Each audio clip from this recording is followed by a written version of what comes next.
All right, we'll begin with each of you guys. What are you most excited for this season?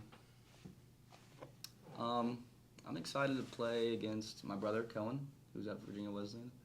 But I'm also excited to just, go out with a bang, go out with a final win. Senior year, got nothing to lose. So I'm looking forward to just having fun out there on the field, in practices and games. Similar to that, I'm excited to play with my little brother. So he's a freshman this year, so I'm really excited to play with him, get on the field, and then obviously, my senior year too. I'm excited to hopefully end on a high note. This is all I got. So after this, I'm retiring playing pickleball. So I got to go win a national championship. That's the goal we have. I think it's a very realistic goal. We have the talent to do it. So one day at a time, one game at a time. I'm looking forward to going and doing that. Obviously, you guys are all a part of a really stout Lynchburg backline, a defense that was one of the best, not only in the nation, but in program history. To return that entire group, what does that mean for you all? I think it's like an advantage we have over a lot of other teams. Obviously, we graduated some starters last year, but like you said, we have the entire backline plus Keaton, which is extremely helpful. That's one of our biggest strong suits is our defense. 12 clean sheets last year, like you said. Like we're going up for, hopefully this year we're trying to break the program record, get more than 14. So that's kind of our goal as a backline and as a team too. And I think it's really helpful that we're all coming back. It's just that much easier to play with everyone since we've already been playing together for a whole year. And you guys also got the summer to play with each other, all three of you, as well as guys like Casey and Benji. Reid, from a chemistry standpoint, what did this offseason really do, the LFC connection now to go on to play with the squad this year? Oh, it was incredible. I already lived with Keto, so knew him very well. But having the chance on these long road trips and tight vans together, just talking for 6-7 hours at a time, you get really close with guys, and it's awesome. And we had a lot of rain delays in these LFC games too, so just sitting in the locker room, just talking about anything. Most of the time it doesn't have to do with soccer, but it makes us better on the field together because we trust each other, we know each other, we love each other. It's been great.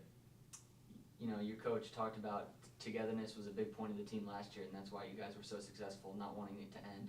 Can you kind of talk to this year? Obviously, you had some time together this summer, but just the importance of being together again this year and how that's going to propel you guys to reach your goals.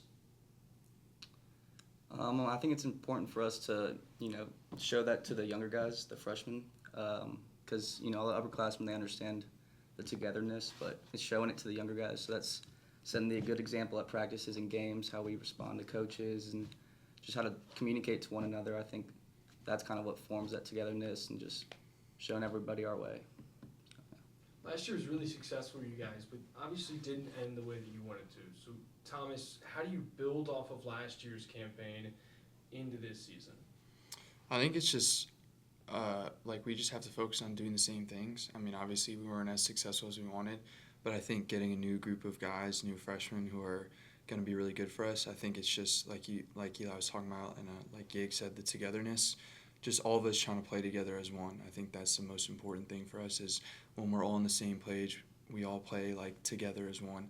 I think we're much more successful, and I just think we have a lot of fight in us. And obviously, the three of us, the rest of our class, it's our last year, and we're going to give it everything we have. And I think that we have that fight in us that not a lot of teams have.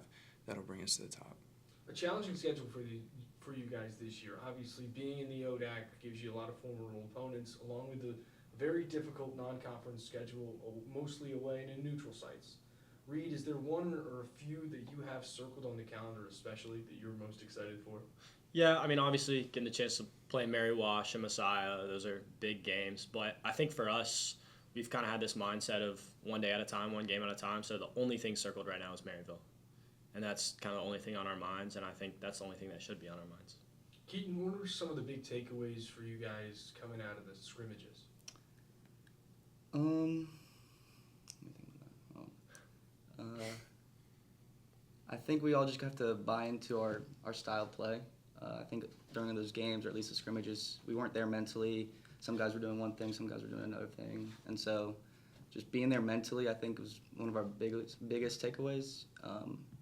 Whether that's getting ready for the game in the locker room, your certain superstitions you do. But we weren't there mentally for at least the first game. But I think we learned our lesson from that, and that's how we're going to go on from there. You briefly mentioned the style of play. I'd like for each of you to describe in your mind what Lynchburg's style of play will be this year. You want me to go? Yeah, you can go first. Alright. We'll go down the line. I think we prioritize defending a lot, or defending a lot. That's something that's a standard of ours. You know, we want 0 goals, clean sheets all the way.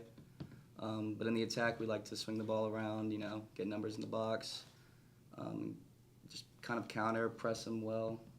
We win the ball, we play forward. Yeah. I think for me, it's something that Coach Hinkle said to us a lot, is be entertaining. And I think that's our goal this year, is we want to be the most entertaining team we can. We want to score goals. We don't want to get scored on. And I think we just bring a lot of energy and a lot of passion. You know, whether it's us scoring a goal or us stopping a goal, it's from everyone, from me to the striker. I think everyone just has that passion, just entertain everyone that's watching. You know, obviously we get good crowds at school. It's awesome to have everyone out there. And we just want to entertain everyone and show them what we can do. I think Tommy hit the nail on the head. We're going to defend. We're going to keep the ball. We know that. So now it's like that next step of, all right, let's be creative. Let's have some fun out there. You know, like we're all playing the sport that we love with the guys that we love. Like, let's do some fun stuff while we're at it, you know, and hopefully that leads to more goals, more wins, etc. Obviously, you guys have gotten to spend a good amount of time together. This preseason, media day, and everything really ramping up. How would you describe the overall feeling in the locker room and the atmosphere within the team? You want to go? I'll go first, yeah. I mean, I think it's good. I think there's a lot of competitive energy out there.